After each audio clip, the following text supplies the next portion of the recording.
नमस्कार. शेगाव लाईव्हमध्ये आपले स्वागत आहे. मी संतोष देठे. मलकापूर येथील एका महिलेवर अत्याचार झालेला आहे. याबाबत उद्धव बाळासाहेब ठाकरे गटाच्या प्रवक्त्या जयश्रीताई शेळके यांची प्रतिक्रिया ऐका. मलकापूरमध्ये घडलेली महिलेच्या अत्याचाराची घटना अतिशय दुर्दैवी आहे आणि केवळ आज मलकापूरच नाही तर राज्यभरामध्ये मोठ्या प्रमाणात महिलांवरचे अत्याचार वाढलेत आणि ही अतिशय गंभीर बाब आहे. मुळात पोलीस प्रशासनाने सुद्धा या घटनेचं गांभीर्य लक्षात घेऊन त्या ठिकाणी जी काही चौकशी आहे ती निपक्षपणे आणि अतिशय चांगल्या पद्धतीने करणं अपेक्षित होतं.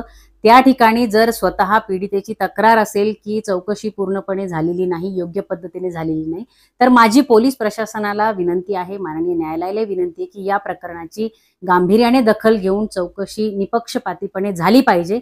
आणि अशीही माहिती मिळते की त्या ठिकाणी या पीडितेवर ॲट्रॉसिटीची तक्रार ही पीडितेच्या विरोधात दाखल करण्यात आलेली आहे. मुळात पीडितेवर दबाव आणण्यासाठी जर अशा प्रकारे कुठेही गुन्हा दाखल केला जात असेल तर या एकूणच प्रकाराचं गांभीर्य हे लक्षात घेऊन या प्रकाराची दोन्ही बाजूने निपक्षपातीपणे चौकशी करून आरोपीला कठोरात कठोर शिक्षा झाली पाहिजे.